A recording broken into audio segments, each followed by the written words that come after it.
Laura Bishop Communications, which we refer to often as LBC now as we've grown, has grown into a 14-member public relations firm, communications firm.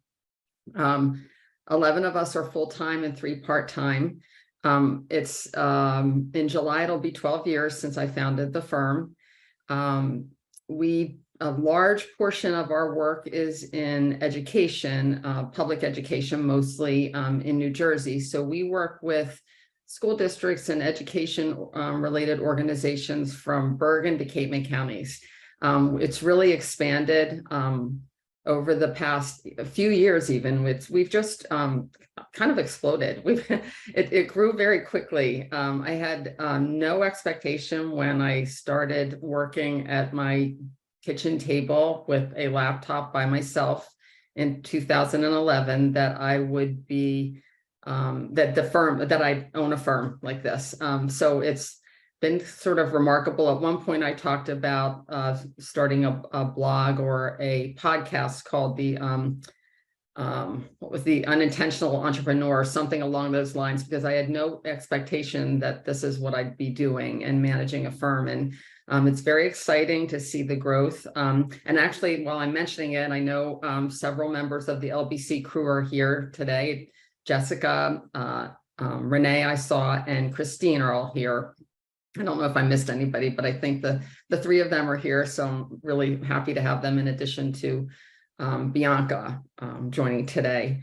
The work we do in education for school districts ranges from newsletters to media relations to crisis communications and issues communications, actually, because we often say that school districts encounter a lot of issues weekly that sometimes they need advice on how to communicate. What we found, especially during the pandemic, was we were doing a combination of communicating with parents in the community just about what was going on in the schools, almost like crisis communications daily, but also sharing with the community all the good things that were going on in the schools, how teachers were adapting virtually and how families were adapting, and how the school districts really stepped up providing meals to families daily that needed it, and trying to keep people connected. So during COVID, I felt I was, as probably any business owner was, I was concerned about the health of the company, but we really did not miss a beat. In fact, I think our business grew. And part of that was too, is I'm very active in chambers of commerce and other organizations. So I was aware of the resources available to small businesses, like the PPP loans, the PPP, which were forgiven. So that was a big help during COVID. In addition to the newsletters and sort of general communications, we have a specialty in bond referendum communications, which is a campaign to fund capital improvements for facilities improvements for school districts. And Renee has really leads that practice area for the firm. And I have to tell you, when I say practice area, it's just, again, sort of hard for me to believe that, we have areas and specialties in the business. That has grown into quite a specialty for us. We're recognized throughout the state for our work in that area. It's engaging voters and helping them to understand these complex issues of a capital campaign and the funding that's available through the states. I found that that in the past couple of years, especially, I'm doing more of managing the business as opposed to sort of working directly on the client work. Often you hear entrepreneurs saying that they don't enjoy that, right? Getting away from the client work or the work that brought them into the field. I actually really enjoy it. I love seeing our culture, building this culture, seeing young professionals like Bianca really blossom and grow with the firm. I love seeing us develop specialty areas and making sure that everybody feels engaged and providing our clients with a term that I like a lot is Seth Godin, the marketing guru, says generous work. And I feel like that's what we do, very generous work, and engaging with our clients and working with each other. So, I sort of skipped, focused on education. We also work with 11 ShopRites in the South Jersey area. We work with a national senior living organization based in Arizona. We mostly work with their communities in the region, but we've done so well with them. With Allison Roberts has really helped to grow that. That we're working with communities as far away as Utah, Connecticut. So we've really grown that area. We also work with Fred Bean's auto dealers. So when they first approached us, I thought, wait, we don't do autos. What are we going to do for Fred Bean's? They're actually very active in their community, and we've helped a lot with that, share that news with their communities, but also with their internal communications and awards. So Beth Beans Gilbert is growing, is the vice president now, but will be taking over the business from Fred Beans, managing more and more, taking on more responsibility. And Allison has developed a really great relationship with her. So I hope that captures it, and I didn't go on too much, but that's terrific. That's terrific. Bianca, tell us a little bit about yourself, and then other than what I said in my introduction, and then we'll start asking the questions. Sure. Yeah. Thank you for having me today. I'm Bianca Martinez. I'm an account associate at Laura's company, Laura Bishop Communications. I started out, I think, my college career. I went to my local community college, Mercer.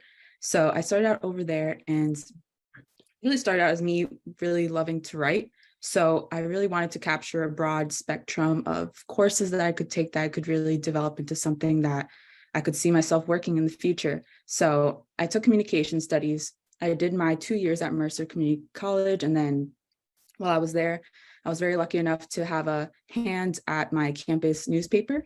So in there, I also learned a lot in terms of tips and values, and what it terms a new type of field of writing that I hadn't gone into before, which was journalism. So I learned a lot over there. I met great people. From there, I transferred over to Rowan University. I stayed in communication studies. Again, I really wanted to explore what I wanted to do in terms of writing. And while I was there, I was able to take classes with Dr. Haynes, and which was great. So I really developed a great connection with her. And while I was there, very close to graduating, or I think it was after I graduated, the semester right after, I took I was part of the leadership boot camp with the Copenhagen Center. And with there, I was able to meet a great group of women who are going into communication studies in very different fields: journalism, communication studies, landscape architecture. And it was great to hear from everyone in terms of what they were wanting to do.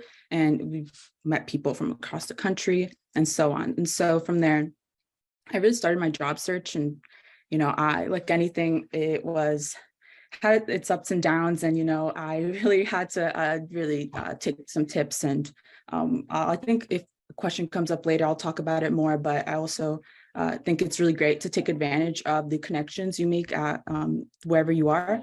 I know I developed a great connection with Dr. Haynes. And so from there, it really helped a lot in terms of my job search. So, and I've been at Laura Bishop Communications since July of 22. So it's been a little bit over 6 months now, and it's been great. I can go on and on. It's a great work environment, and I'm surrounded by very kind and supportive coworkers and colleagues, and it's been great so far. Thank you so much. And Julie, can I just add one thing? Absolutely. Bianca mentioning community college, I also want to give a shout out to my students from Atlantic Cape Community College who are joining today. A few of them were able to join, and I'm very happy to have you join today. So absolutely. Welcome. Don't forget about Rowan University. I've got to plug us when you're done. I'm just delighted to have both of you here. And Bianca was always such a hard worker and showed so much potential, and it really went above and beyond in her classes. So delighted to help you make those connections. And so I guess that's a good next question, is to talk about networking and how from both of your perspectives, what is the value of networking? Is it more important to have the networking versus your resume? Like, what's the balance with those? If that question makes sense. I know I have a child who's into theater, and some of you know this, and so he's trying to figure out, is it how many productions I'm in on my resume, or is it who I know? And so I'm always curious about this question about the essential necessity of networking, and that in terms related to what your accomplishments are. Does that question make sense? Right. Networking to me is more important than the resume. I think that that will get someone to, if you've already met someone networking, then they send their resume to you, that draws your attention right away. But a resume, I don't think it needs to be especially fancy. I do think it needs to be clear, concise, demonstrate that your writing ability in some way. But that'll get you your first look, right? If there are errors, if it's difficult to read or follow, then that's not going to get you to the next step. But ideally, networking is to me is more important. And it may not be directly networking. Bianca mentioned that. Bianca came to LBC through her work with Dr. Haynes. So as a referral, when we're looking for a new account associate, a new account manager, we talk with people we know and make sure that those people know that we are looking for someone to join our firm. And then the referral comes from the work ethic and the work they've done, either as a student or in a previous job. Yeah, and I agree. I think in terms of something that I learned in high school, even, and I tried to keep to that while I was going into college, was that really focusing on not bloating everything with so many extracurricular activities. I think for some people, they really like to see maybe one or two that you're very dedicated to and you put in a lot of time towards. And once you do that, I think you really get a hold of maybe one or two specialties that you really can explain a lot about and go more into depth. That's a really interesting question. And what kinds of extracurricular activities were you involved with, either one of you? And do you have suggestions? I know that was one of the questions our students had. Do you have questions about certain extracurricular things that you should be involved in? And the second part of that, any classes that you think students that want to enter the communication field should definitely look into taking? I think in terms of courses, I feel like at Rowan, I always think for my Rowan career, it was very up and down.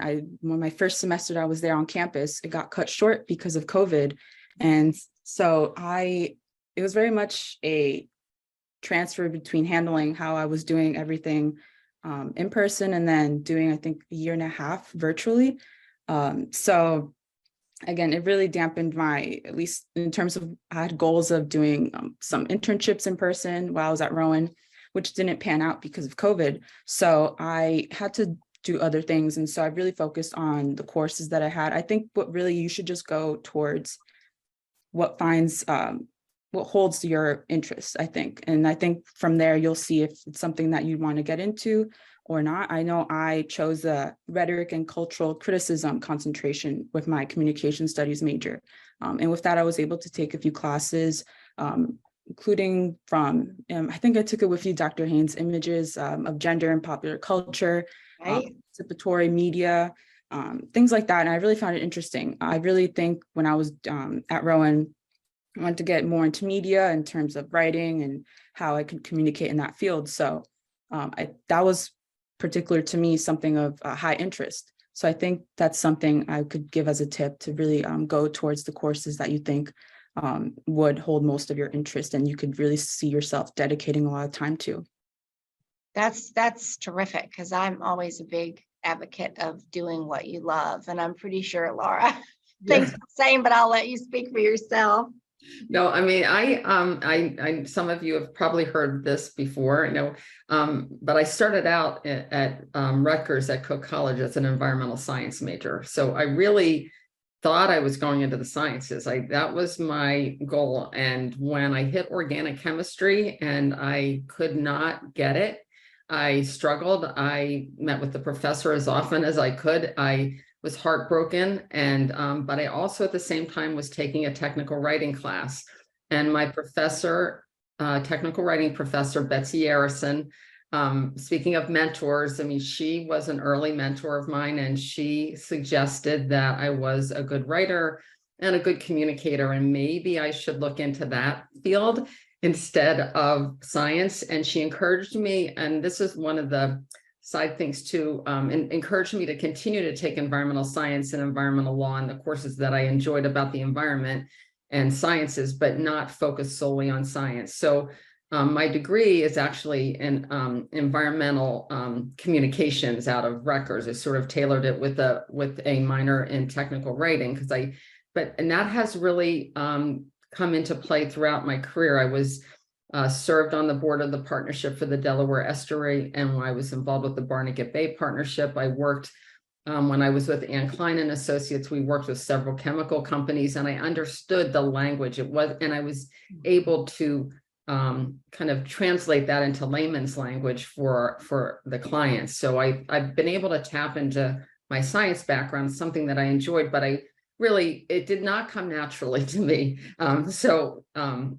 What came naturally to me was more of the communication side. And so I was able to do that. And I think that is one of the advantages of this field, is that if you are interested in a particular area, you actually can tap into that and be part of the communications staff, or work with them as a client, as a client of yours.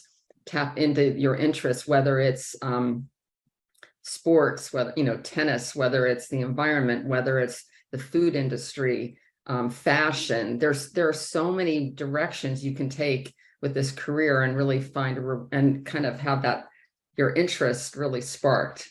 And education, honestly, I love it. I've worked with school districts and in education for over 30 years, and I really enjoy it. And I've learned a lot more about education through that. So that's really important advice. And I have to give a shout out to the health and science communication major that we have at Rowan now too. It's just a year or two old. I see that Dean Tweedy is with us. So hello to him. And it's Sandy's here. And yeah, I think it's just a year or two old, but it's great that you can take that aspect of communication and apply it to the health and sciences.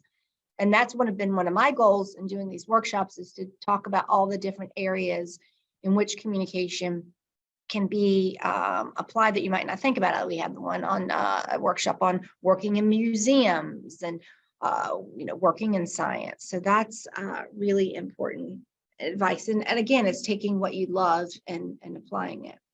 One of the questions that we had, since you brought up the rhetoric and cultural criticism track, Bianca, one of the questions that our students had was what you use from that in your day-to-day working. Do you find yourself using anything from the class, or is it more macro level? What are your thoughts on that? Yeah, I had read the question. I think so. I always think to it at least something of being more culturally aware. And I think that's very important in the field that we work in. We work with several different school districts, and each town and each district is very different to another. And it's very important to just know and be aware of what the town is and, what those people usually value. And I think we bring that. And I think with my rhetoric and cultural criticism concentration, that's what I really take from it into my everyday task in terms of that. And I know it's very important. We write, and we try to write it catering to the district and each client. So that's very important. So we'll also try not to be cookie cutter. So it's very important in terms of that. An audience, I think that's also Right. what you're saying, right, Bianca, is Right. the importance of audience is so important to all of the College of Communication and Creative Arts. We were storytellers. And so who are we speaking to is super important. I wanted to encourage everyone that if you do have questions, you don't need to wait to the end or anything. You can definitely put them in the chat and we'll try to get into them in you know, as we can. I'm trying to figure out which question that I should ask you again, and one of them that I keep looking at the questions came up that keep coming up in the questions is, and I know, Laura, you've talked about this before in terms of the accidental entrepreneur, but could you mention that again of how you became an entrepreneur and what that path sort of looked like? Oh, sure. Well, I know, and one of the questions was, did I know when I graduated from college that I wanted to be an entrepreneur? No, I did not. I started out with the American Heart Association, and then went to work with Anne Klein and Associates, and it was I was Anne's first employee. We worked out of her home. I had my daughter was 3 weeks old when I went to work with Anne, and I brought her with me. So she was really kind of a pioneer with you know, balancing and bringing understanding that family was part of life. And so I did bring Amanda with me for 4 months, but then, you know, grew from there. And then when I had my son, then I decided to just work as a freelance writer for 16 years while they were growing up. And that was great. But I never wanted employees or to work with anybody else, because I just felt like I didn't want to have another person deal with any other personalities in my life. I just was happy just working as a freelancer. And then things changed as life went on, and I went to work in a public relations firm as a vice president for 7 years. And then it was 2008, 2009 when there was the recession and downturn in the economy, and I moved on from there in 2011. And it was unexpected. I really had anticipated that I would continue with my career with that PR firm, but you know, the opportunity came my way, and it was a choice I made to go ahead and just go back out on my own. And I was fortunate enough to bring the clients that I had brought into the firm with me to start my own business. But I really thought I was going to work as a sole practitioner. And then I brought on a colleague who also had had moved on from her position, and she joined me as a consultant. So it was sort of very frightening to me to think of bringing on employees and kind of growing the firm, because again, it was like that sense of responsibility and building the business. So I think what I would have liked to have done, maybe been a little more intentional about it. And I mean, maybe if it had occurred to me that I was going to build a business, I may have made a few different decisions. I know that there are resources. If anybody is thinking of starting their own business and becoming an entrepreneur, take advantage of more of the resources that are out there, like the small business and the banking and accountants. And don't hesitate to ask questions and say you don't know, and how can what are the resources available, because there are more resources out there than I realized. And that was the challenge at first. Some of a good piece of advice I had from a woman who owned an advertising firm was to get your invoices out, because if you don't get invoices out, you're not going to get money in. And I think every small business goes through that challenge of cash flow at a certain point. And it's also being realistic about your company. I think especially college students or young professionals, you read about all of these like amazing stories of people who made multi-million, that's like their firm skyrocketed immediately. They're very young, they make a lot of money. They have investors. That's just not the reality for most of us. I mean, with small business, we are the engine of the economy in the United States, I believe. But we're not all big, right? It's not all like multi-millions, and it's a lot of work and a little scary when the cash flow isn't there. But and I remember at first reading that it was three years. Most businesses fail in the first 3 years, and I'm telling you, as soon as I hit 3 years, all of a sudden I read that, oh no, it's 5 years that the first that small businesses might fail. So I was thinking, oh no, I thought I made the cut and I have 2 more to go. But here I am, almost 12 years later, and we're doing better than ever. Cash flow was a concern at first, but I made it through. And then I'm actually can't quite remember what year I decided to, Kathleen transitioned from consultant to employee. But once I made that first step, now it's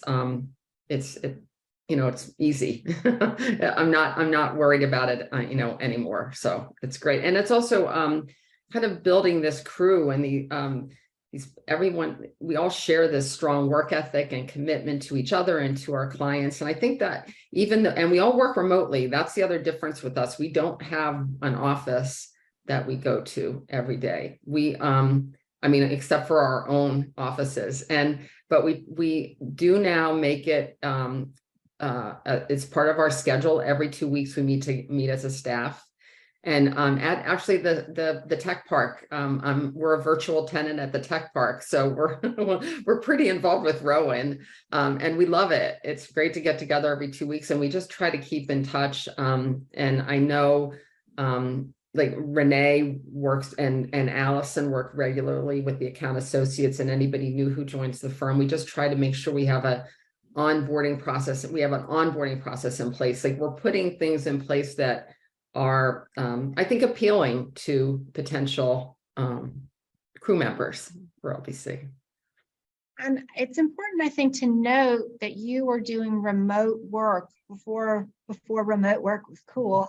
You were. Before the pandemic. I wanted to ask Bianca what it's been like to work remotely as a brand new graduate.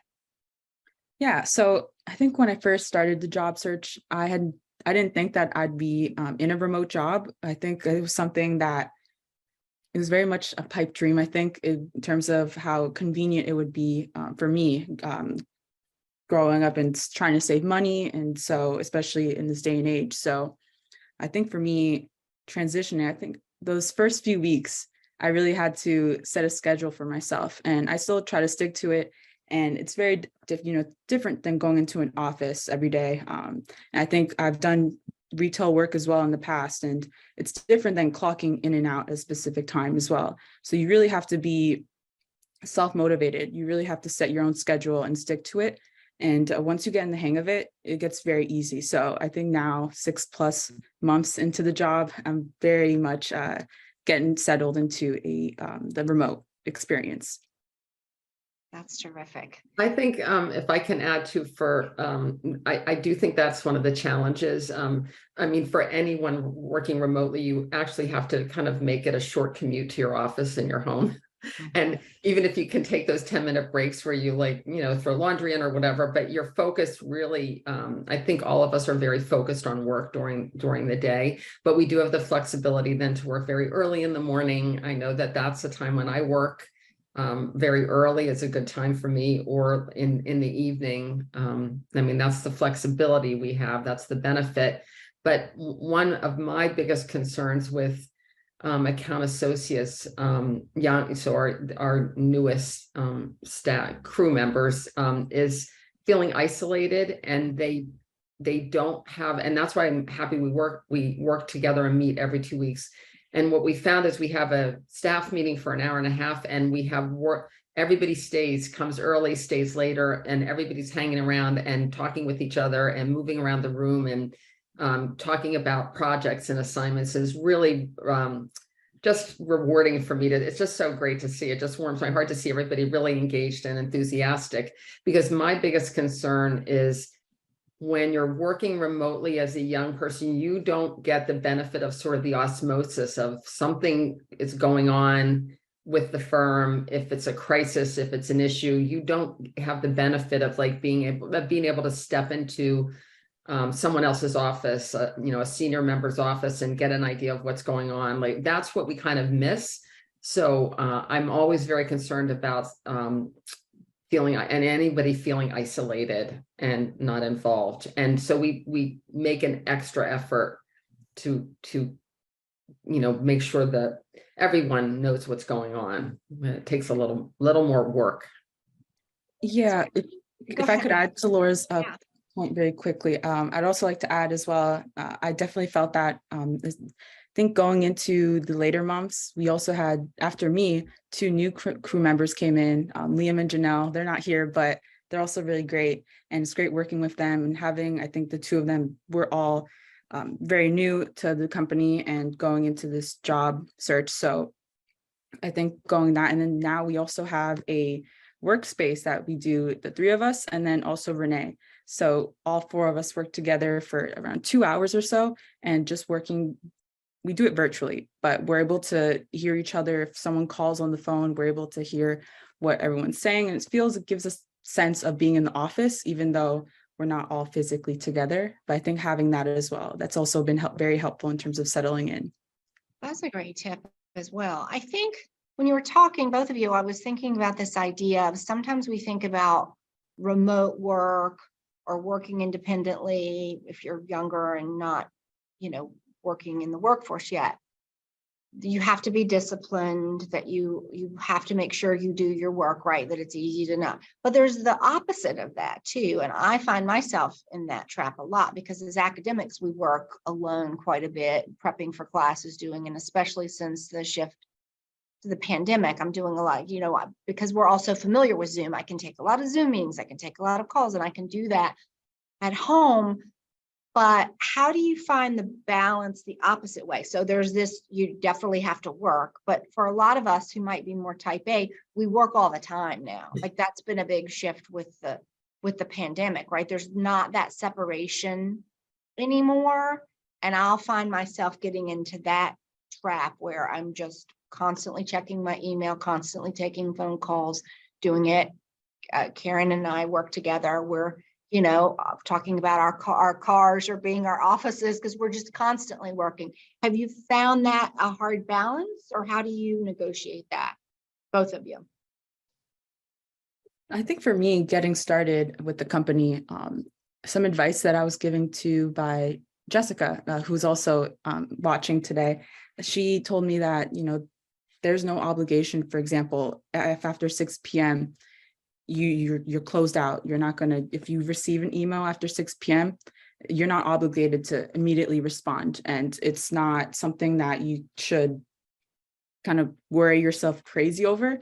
As long as you reply to that person within the working hours. Like Laura said before, it's different for everyone, even though we're all working during the day.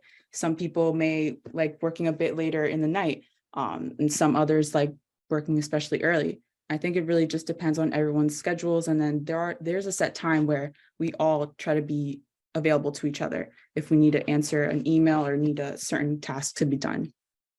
Mm-hmm. Laura, Yeah. how do you do this? Because you're also the owner. It's all on you. Right. So, not to remind you of that, but how do you negotiate that? Well, I'm paying attention to the business a lot. I think about it a lot because I enjoy it so much. But I walk almost every day 3 or 4 miles, and sometimes I'm thinking about the business when I'm walking, and a lot of great ideas come to me then, and a lot of problems get solved then. I also I play tennis a couple times a week early in the morning, and I hike. And you know what? When I walk, I don't take my phone with me. Someone suggested maybe I take my phone and talk or look at things while I'm walking. No, that's not, I don't like to have my phone with me when I'm playing tennis or hiking or walking. So and I hope that I've conveyed that to the LBC crew, that, you need to take time for yourself, and exercise is important, and getting out and clearing your head, kind of stepping away, clearing your head. But I also want our clients to know that if it's a crisis or an issue that we're available, that I'm available, and we're available. And what I love is if we get a text or a call on a Saturday morning early and this happens fairly frequently, or late on a Friday, there is a group of there are 2 or 3 of us are going to be together and work together to get, to make sure that we're working with the client. So we try to be respectful of each other's time off too. And I just think that's really important, that we're considerate of each other. And I also know that we set up our emails if if we happen to be working on the weekend or late at night. Often we're setting up the emails to send at 8 a.m. on a Monday instead of like over the weekend, so people don't feel obligated. And as you said, type A personalities feel like you need to address it immediately. And we try very hard. I think this is part of our culture, just watching out for each other. So if we think someone is going to respond right away and we want them, they just can't stop themselves. That's what I mean. Like, wait till that 8 don't send that email until 8 a.m. on a Monday or the next morning, so that that person doesn't feel immediately obligated. But I also think, you started out by saying, like, find what you love and what you enjoy. And I mean, that's part of it, right? If you really enjoy it, then, but you can't let it engulf. Right? Yeah, because that's my problem. It's not like I'm working and hating it, right? I'm looking, I'm like, what am I going to do in class tomorrow? And then I'm down a rabbit hole of all these cool things that I want to read, and all of a sudden it's late and I'm exhausted. So it's just it's an interesting question. It's certainly been on my mind a lot. We did have a question in the chat, a couple of them that related, particularly for you, Laura. What skills do you see public relations professionals needing looking to the future? And related, what changes you see in marketing in the future?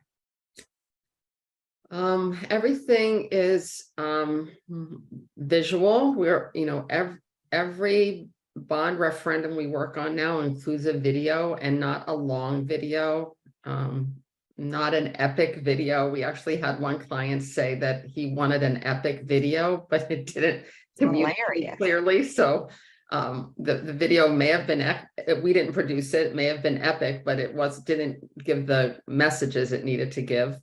Shorter, I know that video is so important. And I'm not an expert in social media, but we do know that social media is important.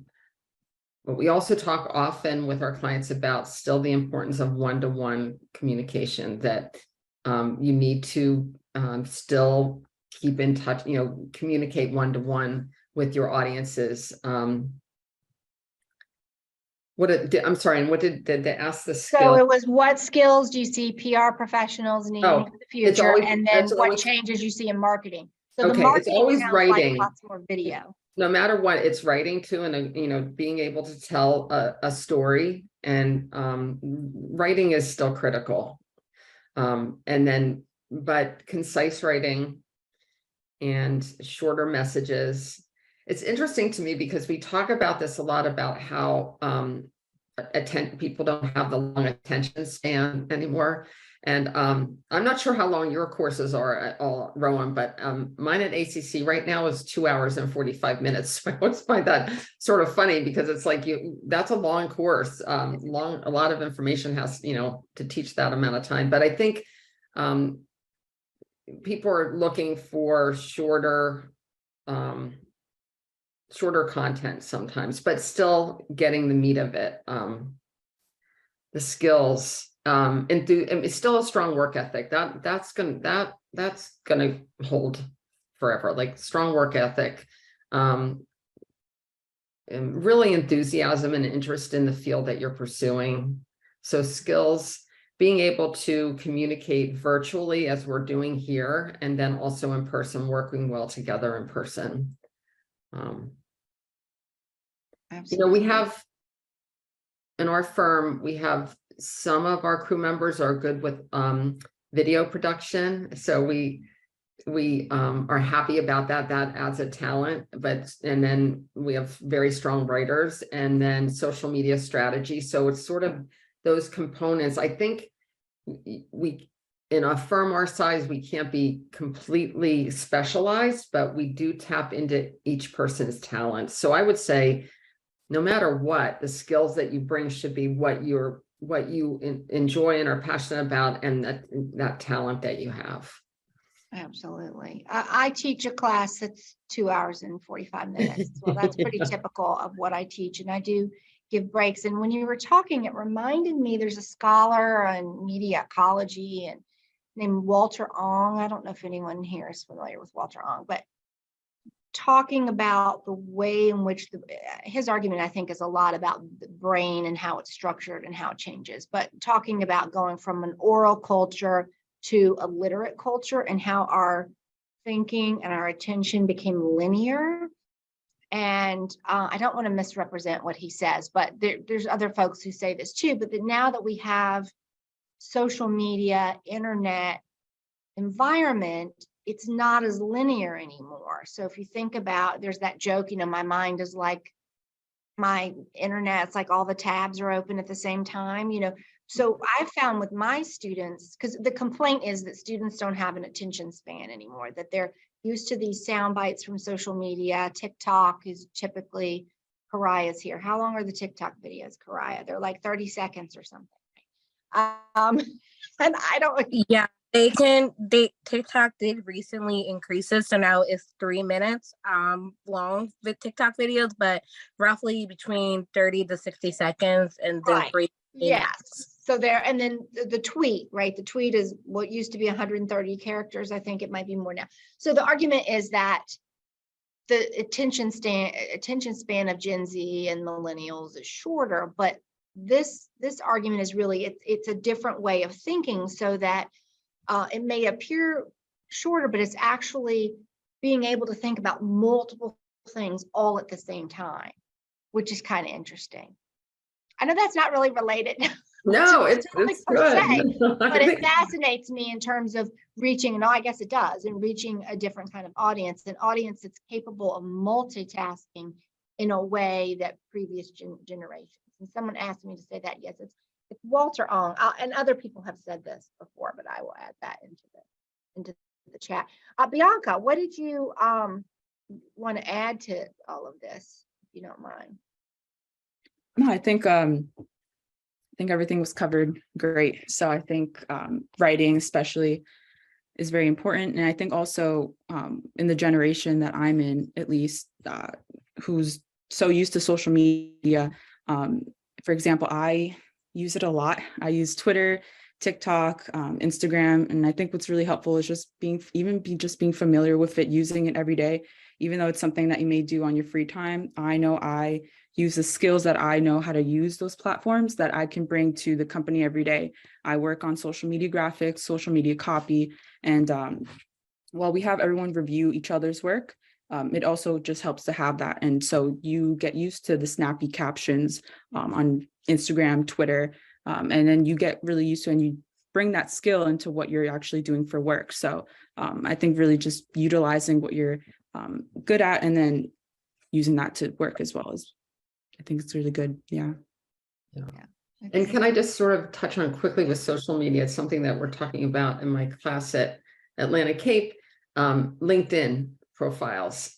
Setting up a LinkedIn profile is important to me, because whenever we're talking about a potential new employee, I do look on LinkedIn. When we look for clients, I go to LinkedIn just to find out, are they on LinkedIn, and learn a little bit more about that person or that business. So I would encourage, if students don't have a LinkedIn profile set up yet, that they set one up and make sure that their profile is a bit engaging. And I know that someone looking, a business owner like me looking for someone new coming into the field, I'm not expecting a full-blown profile with lots of experience, right? I know where they come, where they're coming from, that they're getting their education, but I think that strong work ethic comes through, an enthusiasm. And honestly, with for me, having sort of doing something, a second job or doing something on the side does not trouble me. It really doesn't typically interfere insofar with the work that's going on with the firm. I love that Bianca was still still connected with Barnes and Noble. You could just see her enthusiasm, right? That they wanted her to come back and work a little bit over the holidays, and was happy to be back with that group. That says a lot to me. Just sort of that work, that commitment to work, a strong work ethic. We were just talking about LinkedIn in my class today.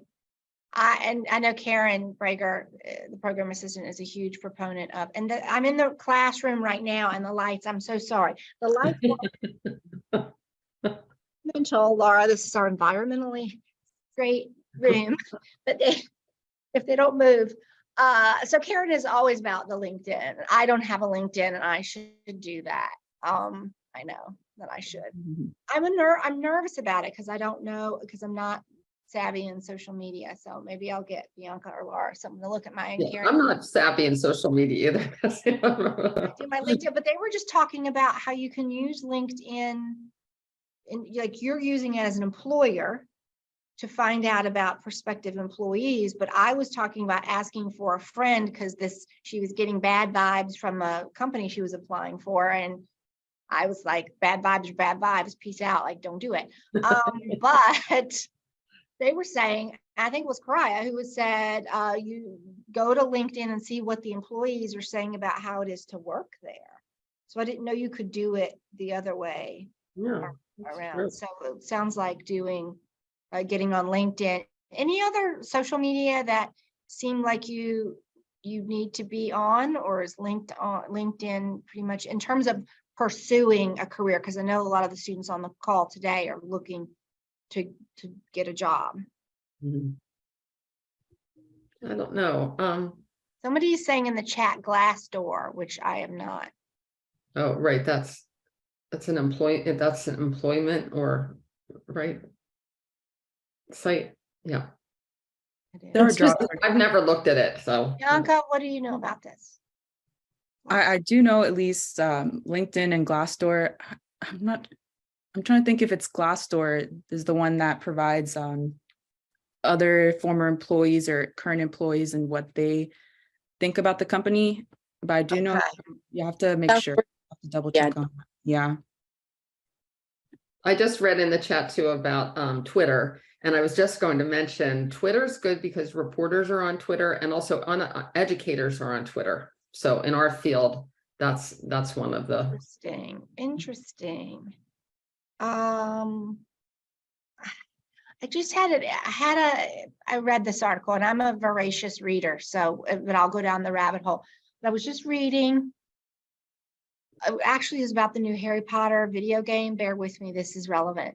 And they were talking about people not Forbidden Journey. What, Karaya? Is it called Forbidden Journey? Possibly? Yes, there's that new game, and people were saying you can't, if the Rowling is considered transphobic, which again, this is sort of getting to the point of, and they use Twitter as an example of people not liking Elon Musk and not being on Twitter. So just reminded me of that. But their argument was, and we were saying this in class today too, if everything, can you be everything in a consumption capitalist society at one point, if you go far enough back, is not appropriate. But I was just thinking some people might not want to be on Twitter, I guess. I'm not. Yeah, honestly, I'm not on Twitter anymore, and I haven't been on for a while mainly because it was, I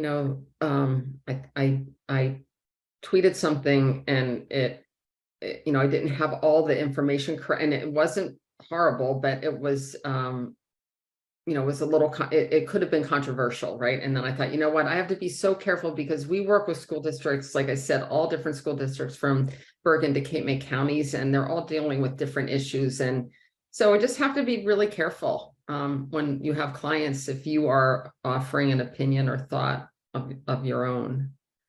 I guess that's more eloquently getting to the point that I'm mentioning about the complicatedness of social media and being on a platform that might suddenly turn in a direction that you don't want it, or writing something, and then of course in education, I have twins who are juniors in high school, and the teachers putting things on social media and it becoming, a real problem. So there definitely, I guess, for all of the students who are wanting to apply some concerns about social media as well. Bianca, do you think that, I hate to say folks your age because that makes me sound even older, but do you think, Bianca, that there is that anxiety? We're a little off, but I do think it's important, off topic, but because I feel like there's a certain level of anxiety with social media I cannot speak for my entire generation, but there is some sense of it will be out there forever, and that may not be a good idea. Because we're old enough to know that sometimes we say things that yeah, go ahead, Bianca. Yeah, I think it's especially if you're using a personal account, I think it's just always to be safe on social media. Like you said, once it's out there, it's out there. Even, I know sometimes people delete things, but, it's not almost fully deleted forever. So it's just good to be careful. And with social media, it's very quick, and it could sometimes be an echo chamber. And, sometimes certain words can be twisted around, and it's just better to be careful than anything else on there. And I know for sometimes nowadays, more and more employers are doing background checks, and that can include social media. So again, it's just good to be careful and just know what you're tweeting about. And Yeah, you probably learned some of that in Angela Cerrucci's participatory media class, right? I've sat in our classes before, and she talks about the permanency, that it's at once ephemeral and permanent all at the same time. But it sounds like an important tool that you can use in your job search. And again, don't forget to put in the chat if you have specific questions. What other, because we're coming up on the hour, what other things specific about looking for jobs in the communication field do you think is important? And I'll let Laura start with, as an employer, what you're looking for, and then Bianca, what you found most useful in looking for a job. I think that it's, like I said, the enthusiasm, and a strong writer is really important in our field. That's critical. And also, well, I guess this ties with enthusiasm, but willingness to sort of take a risk and put your neck out there, and being motivated to step in and without being asked. I think that's, young person, new professionals. We bring on account associates, even intern, and honestly, we haven't had an intern recently because I feel like we've been so busy, and I don't want them to not get the mentoring they deserve and the time they deserve. But young young professionals just joining us, they're part of our team, and we're giving them real work to do. And I think that sort of having that, like, being motivated to just take the initiative and take on something, like you see something that needs to be done, just move forward with it. And as Bianca said, one of our policies, I guess you would call it, is nothing leaves the firm without two people looking at it. If you write it, you're not going to send something directly to a client anyway. Just take the chance. Just, if you know that we're working teams, and so there's account managers and account associates typically, and then Renee and Allison each lead a team. But if you see that something is sitting on the account manager's plate, or there's something to do, account associates are involved in every aspect of the client. Would you agree, Bianca? Like, you just are. We try to make sure everybody's involved as part of the team. We have that's the other thing. We have evening meetings often because we're working with school districts, and there are a lot of evening meetings and North Jersey meetings. So you have to be enthusiastic about that, and then just take the initiative. If you're show that initiative that you take responsibility, you can coordinate a program. I know we really appreciate that. And it shows pretty quickly once you join us, if that's the right fit. And I'll just say, find the right fit for you and your style, because a public relations firm, we're fast paced. And, I know one of our account associates who moved on last year, but he said he had worked at a university in the communications department and then joined us. And he could not believe how fast paced we had to be, because we have different clients. And that's also such an advantage for us. We work on different activities all the time. And also know, I'm sort of talking about once you join, know when it's above your, don't be afraid to ask questions, and know when it's something that you need to ask about before you move forward. But take the chance. I mean, I'm sure you've all heard this, right? That failure's part of career, part of life. And I mean, it's hard to take sometimes, but it truly is, like, failure's part of it. You're going to make mistakes, and rather see you kind of take that chance sometimes. Bianca, did you want to add to that? Yeah, no, Laura did a great job capturing that. I think for me, as someone who was on the job search not too long ago, I think what really comes up to is also taking that advice. Just if something doesn't work out your way, just keep on moving forward. And I always told myself that if something I wanted to apply for and it didn't work out, I would keep moving on, and eventually another great opportunity will pop up. And I think that's what happened in my case, where I was able to join a great team of colleagues. But also in terms of, I had a tip I wanted to give in the interview process. I would say to really familiarize with the company you're applying to, and especially if you go into that interview, because a question that would likely come up is, what will you bring to our company? And it will be really crucial and key to know what skills and your skills and your experience, and how they will enhance and bring value to what the company is already doing. So I think that's very important. So even just taking the time to research their website, see what they do, the type of work that they do, and doing small things like that will really prepare you and make you feel much more comfortable once you're going into that interview. Absolutely important. I know when we've hired people to be colleagues in the department, if they don't know who already is teaching and what kind of colleagues they'll be working with, we're like, oh, they haven't done their research. They have no idea how this is situated.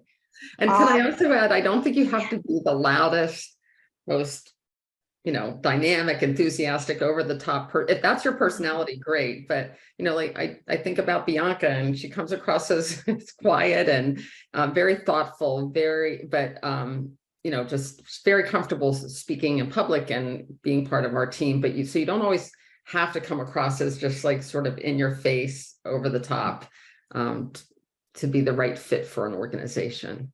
Right, because you want to be yourself too, because if they hire you and you were that way, then you have to be that way all the time. And then you're like, oh, that's true. So there are a couple, we're actually done at 3:15, so we do have time for a couple more questions, and there's some in the chat. If you have a question that you want to put in the chat, go ahead and do it now. So, and Dean Tweedy actually asked this about chat GPT, which is, most of you probably know, is the robot software that can write essays for you. We worry about it in colleges because of plagiarism, and you can actually, my understanding of it is you can have it say, write this essay as if it was a College Comp 1 paper, and it will use that tone and grammar and thoughts like that. So if you've heard of this, talked about it, and how do you think it might affect both of you, if you think it might have an impact on public relations in general and your firm in particular? So I guess that's artificial intelligence, right? Correct. It's AI. Yeah, AI. So I am, it's funny you mentioned that. At our staff meeting last week, I just talked about that, and someone had suggested working with a company, a large international company that provides like design services. And I said, we won't do that. I'm concerned about AI kind of, I'm not familiar with that, that chat, that particular program, but I've read about it, and I did hear a report about like them AI sort of taking artists' work and Yes. being able to mimic it. And I'm very concerned about that. And I really don't have any interest in working with anything related to AI that I mean, that I know about. Let's put it that way, right? So I want to work with,